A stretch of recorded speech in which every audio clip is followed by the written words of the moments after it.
Hello അസ്സാം വലൈക്കും. Hamnas kitchen മീഡിയയിലേക്ക് എല്ലാവർക്കും സ്വാഗതം. ഞാൻ ഇന്നൊരു അടിപൊളി ബിരിയാണി റെസിപ്പിയുമായിട്ടാണ് നിങ്ങളുടെ മുന്നിൽ വന്നത്. ഈ ബിരിയാണീൻ്റെ പേര് മഞ്ഞാലി ബിരിയാണി എന്നാണ്. നല്ല ടേസ്റ്റി ആയിട്ടുള്ള ഒരു ബിരിയാണിയാണ്. എല്ലാവരും ഒന്ന് ട്രൈ ചെയ്ത് നോക്കണം. അതുപോലെ എൻ്റെ ഈ വീഡിയോ സ്കിപ്പ് ചെയ്യാതെ മുഴുവനായിട്ട് കാണണം. അപ്പം നമുക്ക് വീഡിയോയിലോട്ട് പോവാം. വേണ്ടിയിട്ട് ഞാൻ 3/4 കിലോളം ചിക്കൻ എടുത്ത് വെച്ചിട്ടുണ്ട്. ഇനി ഇത് നമുക്ക് മസാല തേച്ച് പിടിപ്പിക്കുക. അതിന് വേണ്ടിയിട്ട് ആദ്യം കുറച്ച് മുളക് ഇട്ട് കൊടുക്കുക. ഒരു 1.5 ടീസ്പൂണോളം മുളക് ഇട്ട് കൊടുക്കുക. അപ്പോൾ അതാ ഒരു സ്പൂണ് 1.5 സ്പൂണ് മുളക് ഇട്ട് കൊടുത്ത് ഇനി മഞ്ഞൾ ഇട്ട് കൊടുക്കുക. കുറച്ച് മഞ്ഞൾപ്പൊടി ഇട്ട് കൊടുക്കുക. ഇനി ഇതിനാവശ്യമായ ഉപ്പ് ഇട്ട് കൊടുക്കുക. പിന്നെ ഇതിലേക്ക് വേണ്ടത് കുറച്ച് നാരങ്ങ ജ്യൂസാണ്, അതായത് ലെമൺ ജ്യൂസ്, ചെറുനാരങ്ങൻ്റെ നീര്. അതൊരു ചെറിയ നാരങ്ങൻ്റെ നീരാണ് എടുത്തത്, അത് ഒഴിച്ചു കൊടുക്കുക. എന്നിട്ടിത് നന്നായിട്ട് തേച്ച് പിടിപ്പിക്കുക. അപ്പോൾ ചിക്കനിൽ മസാല തേച്ച് പിടിപ്പിച്ചിട്ടുണ്ട്. ഇത് ഇനി ഒരു അരമണിക്കൂർ 1 മണിക്കൂറോളം നമുക്ക് മാറ്റി വെക്കാം. നല്ലോണം അടിച്ച് വെക്കാം. ഈ മസാല ഒക്കെ ചിക്കനിലേക്ക് നല്ലോണം ഒന്ന് പിടിക്കട്ടെ. എന്നിട്ട് നമുക്കൊന്ന് പൊരിക്കണം. ചോറുണ്ടാക്കണം. അതിന് വേണ്ടിയിട്ട് ഇതാ ഞാൻ ജീരകശാല അരിയാണ് എടുത്തത്. അപ്പം ഈ ഗ്ലാസ്സിനാണ് ഞാൻ എടുത്തത്. ഈ ഗ്ലാസ് 4 ഗ്ലാസ്സാണ് എടുത്തത്. അപ്പം ഈ ഒരു ഗ്ലാസ്സിന് 1.5 ഗ്ലാസ് വെള്ളം കണക്കാക്കിയാണ് ഞാൻ ചോറിന് വെള്ളം വെക്കുന്നത്. പിന്നെ അരമണിക്കൂർ ഈ അരി ഒന്ന് നമുക്ക് കുതിർത്ത് വെക്കാം. അപ്പം 1.5 ഗ്ലാസ് വെള്ളം മതി ഒരു ഗ്ലാസ്സിന്. അല്ലെങ്കിൽ ഒരു ഗ്ലാസ്സിന് 2 ഗ്ലാസ്, ഒരു ഗ്ലാസ് അരിയാണെങ്കിൽ 2 ഗ്ലാസ് വെള്ളം എന്നുള്ള കണക്കിലാണ് നമ്മൾ നെയ്ച്ചോറൊക്കെ വെക്കൽ. ഇതിപ്പം ഇങ്ങനെ അരമണിക്കൂർ പതർത്തി വെക്കുന്നതിനെ കൊണ്ട് 1.5 ഗ്ലാസ് വെള്ളം മതി ഒരു ഗ്ലാസ് അരി എടുത്താൽ. ജീരകശാല അരി തന്നെ പല വിധത്തിലുണ്ട്, 2-3 വിധത്തിലുണ്ടെന്ന് തോന്നുന്നു. ഇതിന് അധികം വേവില്ലാത്ത അരിയാണ്. അപ്പോൾ അതാ ഞാൻ വെള്ളം ഒഴിച്ചിട്ടുണ്ട്. ഒരു അരമണിക്കൂർ നമുക്കിത് കുതിർത്ത് വെക്കാം. ഇനി നമുക്ക് ചിക്കന് വേവിച്ചെടുക്കണം. ഒരു 3/4 മണിക്കൂർ 1 മണിക്കൂറിൻ്റെ അടുത്തായിരിക്കും നമ്മൾ കായം തേച്ച് വെച്ചിട്ട് ചിക്കനിൽ. അപ്പം ഞാനിതാ ഒരു ചീനച്ചട്ടി അടുപ്പത്ത് വെച്ചിട്ടുണ്ട്. ഇതിന് ചൂടായിട്ട് ഇതിലേക്ക് നമുക്ക് കുറച്ച് ഓയിലോ നെയ്യോ എന്തെങ്കിലും ഒഴിച്ചു കൊടുക്കാം. അപ്പം ചീനച്ചട്ടി ചൂടായിട്ടുണ്ട്. ഇനി അതിലേക്ക് ഞാൻ കുറച്ച് ഓയിൽ, സൺഫ്ലവർ ഓയിലാണ് ഒഴിച്ചു കൊടുക്കുന്നത്. കുറച്ചേ ഒഴിച്ചിട്ടുള്ളൂ. പിന്നെ ഇതിൽ വെള്ളം വരുമല്ലോ, അപ്പോൾ അതിൽ കിടന്ന് വേവുമല്ലോ. അപ്പം നമുക്ക് ഇതിലേക്ക് ചിക്കൻ ഇട്ട് കൊടുക്കാം.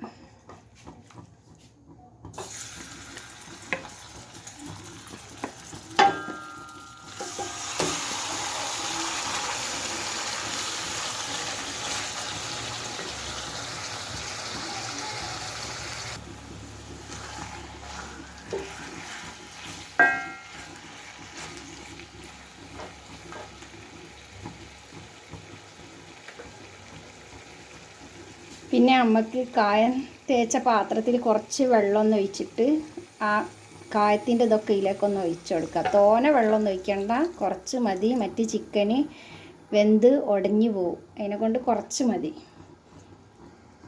എന്നിട്ടിത് നല്ലവണ്ണം അടച്ച് വെച്ചിട്ട് നമുക്കൊന്ന് വേവിച്ചെടുക്കാം.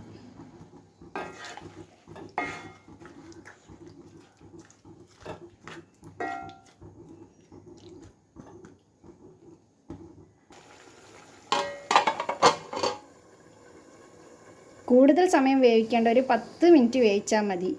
കൂടുതലായിട്ട് വെന്ത് കഴിയുമ്പോൾ അത് ഉടഞ്ഞു പോകും. ബാക്കി പിന്നെ നമ്മൾ കായൊക്കെ ചെയ്താക്കുമ്പോൾ അതിൽ കിടന്ന് വേവുമല്ലോ, അതിനെക്കൊണ്ട് ഒരു 10 മിനിറ്റോളം വേവിച്ചാൽ മതി. ഇടയ്ക്ക് ഇതൊന്ന് മൂടി തുറന്ന് ഇളക്കി കൊടുക്കണം കേട്ടോ.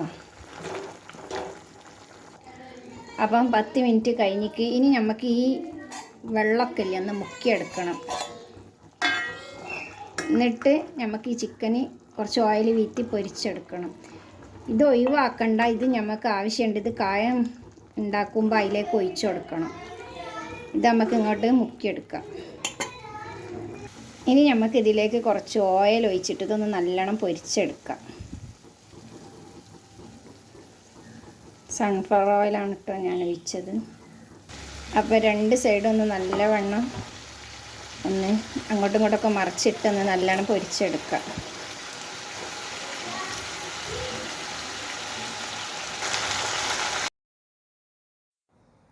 അപ്പം ചിക്കനൊക്കെ നല്ലോണം ഒന്ന് മറിച്ചൊക്കെ ഇട്ട് കൊടുക്കുക. നല്ലോണം മൊരിച്ചെടുക്കുക. അപ്പോൾ നമ്മൾ ചിക്കനൊക്കെ റെഡി ആയിട്ടുണ്ട്. വെന്ത് വന്നിട്ട് ഇനി ഇതൊരു പാത്രത്തിലേക്ക് മാറ്റാം. അപ്പോൾ നമുക്ക് ഇതിലേക്ക് ഇനി കുറച്ച് കരിയേപ്പിൻ്റെ ഇല ഇട്ട് കൊടുക്കാം.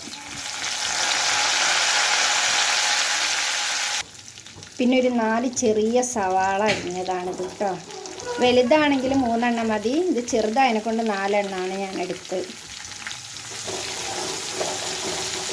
നമ്മൾ കോഴി പൊരിച്ച ഈ ഓയിലിൽ തന്നെ വേണം കേട്ടോ അതൊക്കെ വഴറ്റിയെടുക്കാൻ. സവാള നല്ലോണം വഴന്ന് വരണം. ഉള്ളി വേഗം വഴന്ന് വരാൻ നമുക്ക് കുറച്ച് ഉപ്പ് ഇട്ട് കൊടുക്കാം. ഉപ്പ് നോക്കിയിട്ട് ഇടണം. നമ്മൾ കോഴിയിലൊക്കെ ഉപ്പിട്ടാണ് കായം തേച്ചതൊക്കെ. അപ്പോൾ അതിനനുസരിച്ച് ഉപ്പൊക്കെ നോക്കിയും കണ്ടും ഇടുക. ഉപ്പ് അധികം ആവണ്ട. നമ്മളെ ഉള്ളിയൊക്കെ നല്ലോണം വഴന്ന് വന്നിട്ട് ഇനി നമുക്കിതിലേക്ക് തക്കാളി ഇട്ട് കൊടുക്കുക. തക്കാളി ആണെങ്കിൽ 2 വലിയ തക്കാളി, ചെറുതാണെങ്കിൽ ഒരു 3 എണ്ണം ചെറുതാക്കി മുറിച്ചത്. ചെറുതാക്കി എന്ന് പറഞ്ഞാൽ നൈസാക്കി മുറിച്ചത്. അപ്പോൾ അതാ ഞാനിവിടെ ചെറിയ 3 തക്കാളി മുറിച്ചത് ഇട്ട് കൊടുത്തിട്ടുണ്ട്. ഇതും ഇനി നല്ലോണം വഴറ്റിയെടുക്കുക.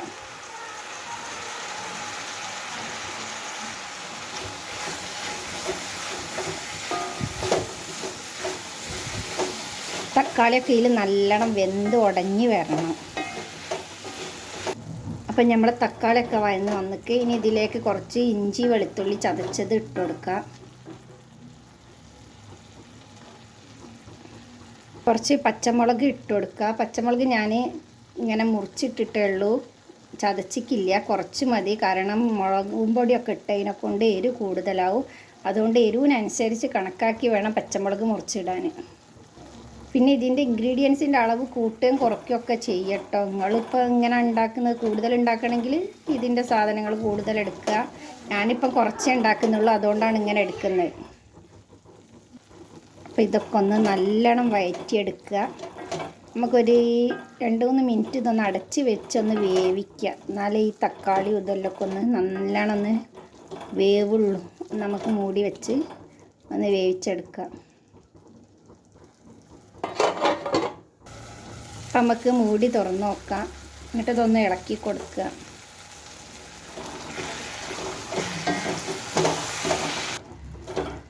അപ്പോൾ ഇതൊക്കെ ഒന്ന് നല്ലോണം ഒന്ന് ഉടച്ചു കൊടുക്കുക. ഇനി നമുക്ക് മസാലകൾ ചേർത്ത് കൊടുക്കാം. ഒരു 2 ടീസ്പൂണ് മല്ലിപ്പൊടി ചേർത്ത് കൊടുക്കുക. കുറച്ച് മഞ്ഞൾപ്പൊടി ഇട്ട് കൊടുക്കുക. കുറച്ച് മുളക് പൊടി ഇട്ട് കൊടുക്കുക. എരിവ് കൂടി പോവരുത്, അതിനനുസരിച്ച് മുളക് പൊടി ഇടാവും. ഇനി ഇത് നന്നായിട്ടൊന്ന് ഇളക്കി യോജിപ്പിക്കുക. ഈ മസാലകളുടെ പച്ച മണം മാറുന്നത് വരെ ഒന്ന് നല്ലോണം ഒന്ന് ഇളക്കി കൊടുക്കുക. അപ്പം മസാലകളൊക്കെ നല്ലോണം പച്ചമണമൊക്കെ മാറി വന്നിട്ട് ഇനി ഇതിന് ഉപ്പ് പോരെങ്കിൽ ഉപ്പ് നോക്കിയിട്ട് ഇട്ട് കൊടുക്കണം കേട്ടോ. ഇതിൽ കുറച്ച് ഉപ്പിൻ്റെ കുറവുണ്ട്. അപ്പോൾ ഞാൻ കുറച്ചും കൂടി ഉപ്പ് ഇട്ട് കൊടുക്കുകയാണ്. അപ്പോൾ ഇതിലേക്ക് നമ്മൾ നേരത്തെ ചിക്കൻ വേവിച്ച വെള്ളമില്ലേ മാറ്റി വെച്ചിട്ടില്ല, അത് ഒഴിച്ചു കൊടുക്കണം. അപ്പോൾ ഇത് ഒഴിച്ചു കൊടുക്കുക. ഇത് ഒഴിച്ചു കൊടുക്കുമ്പോഴാണ് ടേസ്റ്റ് ഉണ്ടാകുക. കാരണം ചിക്കൻ വെന്ത ആ ചിക്കൻ്റെ ആ ഒരു ചൊയൊക്കെ ഈ വെള്ളത്തിലാണല്ലോ ഉണ്ടാവുക. അപ്പോൾ ഇത് ഒഴിച്ചിട്ട് ഈ ഗ്രേവി ഒന്ന് നല്ലോണം ഒന്ന് വേവിച്ചെടുക്കുക. പിന്നെ അതുപോലെ തന്നെ ഇതിലേക്ക് കുറച്ച് നാരങ്ങ നീരും കൂടി ഒഴിച്ചു കൊടുക്കുക. എന്നാലേ രസം പുളി ഉണ്ടാവുള്ളൂ. ഒരു നാരങ്ങൻ്റെ പകുതി മതി കേട്ടോ നീര്. കുറച്ചും കൂടി വെള്ളം ആ പാത്രത്തിൽ ഒന്ന് ഒഴിച്ച് പാത്രം ഒന്ന് ഇങ്ങനെ ഉള്ളൊന്ന് കഴുകിയിട്ടൊന്ന് ഇതിലേക്ക് ഒഴിച്ചു കൊടുക്കുക. എന്നിട്ടിത് നന്നായിട്ടൊന്ന് ഇളക്കി കഴിഞ്ഞിട്ട് ഇത് നമുക്ക് മൂടി വെക്കാം. അതൊന്ന് പതച്ച് വരട്ടെ. പതച്ച് വന്നിട്ട് വേണം നമുക്ക് ചിക്കൻ ഇട്ട് കൊടുക്കാൻ. അപ്പം നമ്മളെ മസാല ഒക്കെ നല്ലോണം റെഡിയായി വന്നിട്ട് ഇനി ഇതിലേക്ക് നമ്മൾ നേരത്തെ പൊരിച്ച് വെച്ച ചിക്കൻ ഇല്ല അത് ഇട്ട് കൊടുക്കുക.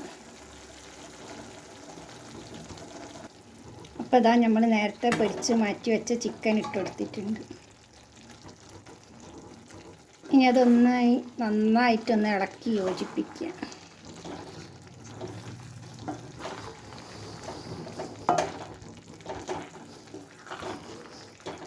ഇനി ഇതിലേക്ക് കുറച്ച് മല്ലിയിലയും കുറച്ച് നെയ്യും ഒഴിച്ചു കൊടുക്കണം.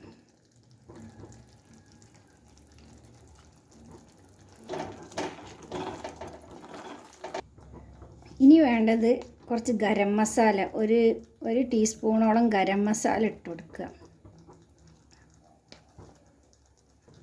ഇനി ഇതൊന്ന് നന്നായിട്ട് ഇളക്കി യോജിപ്പിക്കുക. ഇനി അവസാനമായിട്ട് ഇതിൻ്റെ മേൽക്കൂടെ കുറച്ച് നെയ്യ് ഒഴിച്ചു കൊടുക്കുക. അപ്പം നല്ലൊരു ടേസ്റ്റ് ഉണ്ടാവും. അതിന് വേണ്ടിയിട്ടാണ് നെയ്യ് ചേർക്കുന്നത്. ഇനി നിങ്ങൾക്ക് വേണ്ടെങ്കിൽ ചേർക്കണ്ട. ചിലർക്ക് ഈ നെയ്യിൻ്റെ ചൊയ പറ്റൂല. ആവശ്യമുണ്ടെങ്കിൽ എന്നാൽ ചേർത്താൽ മതി കേട്ടോ. ഇനി ഇതൊന്ന് നന്നായിട്ട് ഇളക്കി കൊടുക്കുക.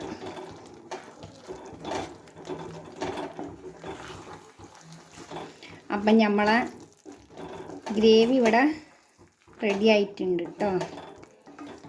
ഇനി ചോറ് റെഡിയാക്കണം. വളരെ എളുപ്പമാണ് ഇത് ഉണ്ടാക്കാൻ. എല്ലാവരും ഒന്ന് കയ്യെങ്കിൽ ട്രൈ ചെയ്ത് നോക്കണം. അതുപോലെ എൻ്റെ ഈ വീഡിയോ ഇഷ്ടപ്പെട്ടാൽ ലൈക്ക് ചെയ്യുക, എല്ലാവരിലേക്കും നിങ്ങളുടെ ഫാമിലിക്കും ഫ്രണ്ട്സിനൊക്കെ ഒന്ന് ഷെയർ ചെയ്ത് കൊടുക്കുക. അതേപോലെ എൻ്റെ ചാനൽ സബ്സ്ക്രൈബ് ചെയ്യാത്തവരുണ്ടെങ്കിൽ ഒന്ന് സബ്സ്ക്രൈബ് ചെയ്യുക. തൊട്ടടുത്തുള്ള ബെല്ലൈക്കൺ കൂടി പ്രസ് ചെയ്യുക. എന്നിട്ട് ഓൾ എന്നുള്ള ഓപ്ഷൻ കൂടി പ്രസ് ചെയ്യുക. എന്നാലും ഞാനിടുന്ന വീഡിയോസൊക്കെ നിങ്ങൾക്ക് നോട്ടിഫിക്കേഷനായി ലഭിക്കുള്ളൂ. അപ്പം നമ്മളെ ഗ്രേവി ഇവിടെ റെഡിയാക്കി. ഇനി ചോറുണ്ടാക്കട്ടോ. ഇതിനി അടച്ച് വെച്ച് നമുക്ക് അടുപ്പത്തുനിന്ന് ഇറക്കി വെക്കാം. ഇനി ചോറുണ്ടാക്കാം.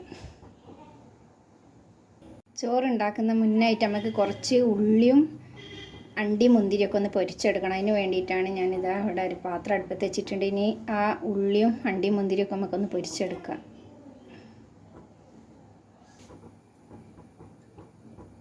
ഞാനിതാ ഇവിടെ ഓയിൽ ഒഴിച്ച് കൊടുത്തിട്ടുണ്ട്.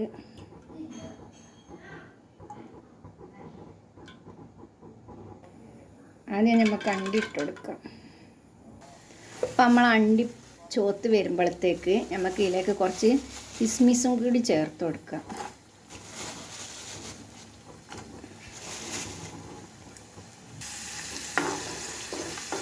അപ്പോൾ ഇത് ചോന്ന് വന്നിട്ടുണ്ട്. ഇത് നമുക്കൊരു പാത്രത്തിലേക്ക് മാറ്റാം.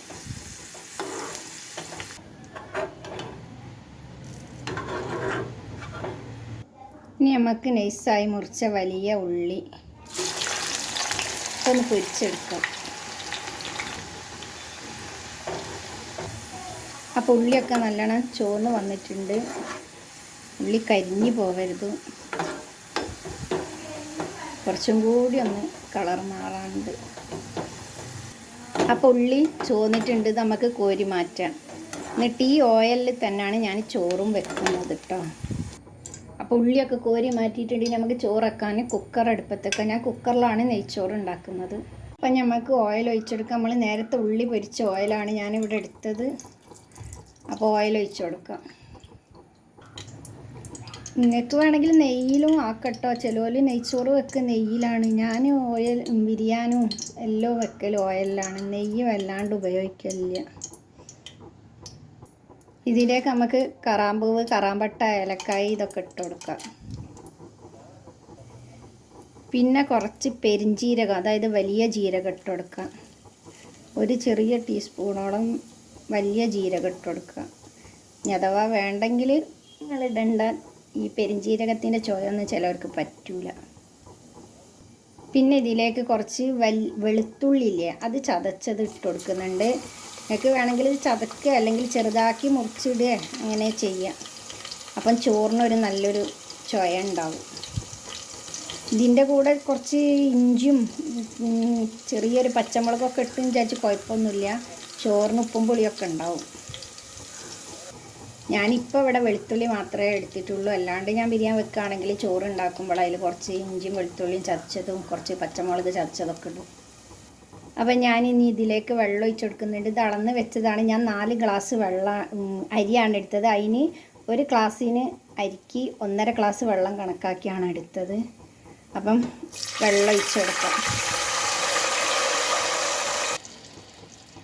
ഇനി വെള്ളം ഒന്ന് നല്ലോണം പതച്ച് വരട്ടെ. അപ്പം നമ്മൾ വെള്ളം നല്ലോണം പതച്ച് വന്നിട്ടുണ്ട്. ഇനി അരി ഇട്ട് കൊടുക്കാം. അതിന് മുമ്പായിട്ട് ഉപ്പ് ഇട്ട് കൊടുക്കണം, ആവശ്യമായ ഉപ്പ് ഇട്ട് കൊടുക്കാം. ഇനി നമ്മൾ നേരത്തെ കുതിർത്ത് വെച്ചിട്ട് ഞാൻ അവിടെ ഊറ്റി വെച്ച് കരി അത് ഇട്ട് കൊടുക്കാം.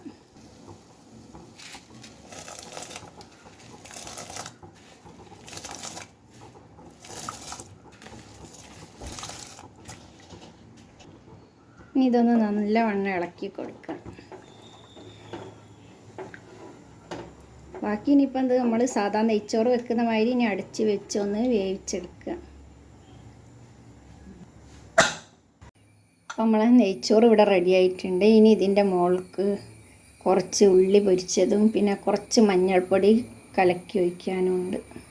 മഞ്ഞൾപ്പൊടി ഒഴിക്കുന്നത് എന്തിനാണെന്ന് വെച്ചാൽ അത് ചെറിയൊരു കളറ് കിട്ടാൻ വേണ്ടിയിട്ടാണ്. അപ്പോൾ നമുക്ക് കുറച്ച് ഉള്ളി പൊരിച്ചത് ഇട്ട് കൊടുക്കാം. ഇനി കുറച്ച് അണ്ടിയും മുന്തിരിയും വറുത്ത് വെച്ചില്ലേനോ അത് ഇട്ട് കൊടുക്കാം. പിന്നെ ഇതിൻ്റെ മുകളിൽ കൂടെ കുറച്ച് ഗരം മസാല വിതറി ഇട്ട് കൊടുക്കാം. കുറച്ച് ഗരം മസാലയും കൂടി ഇട്ട് കൊടുക്കാം. നല്ലല്ലേ ബിരിയാണിൻ്റെ ഒരു സ്മെല്ലൊക്കെ ഉണ്ടാവുള്ളൂ. പിന്നെ മഞ്ഞൾ കലക്കിയത് കുറച്ച് ചുറ്റിച്ച് കൊടുക്കുക. എല്ലാവരുടെയും ഒന്നും ഒഴിക്കേണ്ട, അവിടെ കുറേശ്ശെ ഒന്ന് ഒരു കളറിന് വേണ്ടിയിട്ടാണ്. എന്നിട്ടൊരു 2 മിനിറ്റോളം ഈ കുക്കർ ഒന്ന് മൂടി വെച്ചിട്ടൊന്ന് നമുക്ക് ഗ്യാസ് കത്തിക്കുക. കാരണം ഈ ആവിയൊന്ന് മേലോട്ട് വരാൻ വേണ്ടിയിട്ടാണ്. സ്പീഡ് കൂട്ടരുതും, ചോറ് കരിഞ്ഞു പോവും.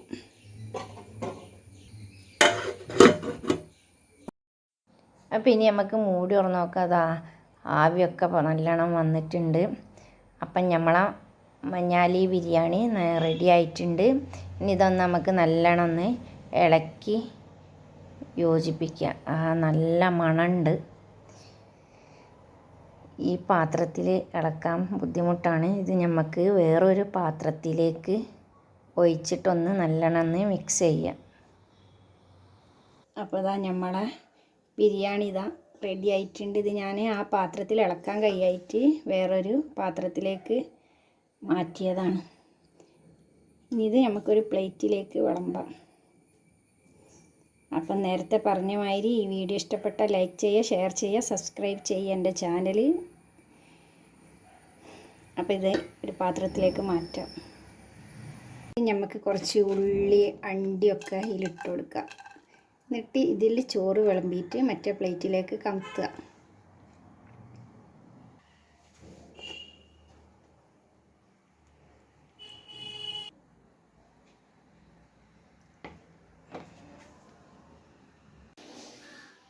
ഇതാ നമ്മളെ മഞ്ഞാലി ബിരിയാണി റെഡി ആയിട്ടുണ്ട്.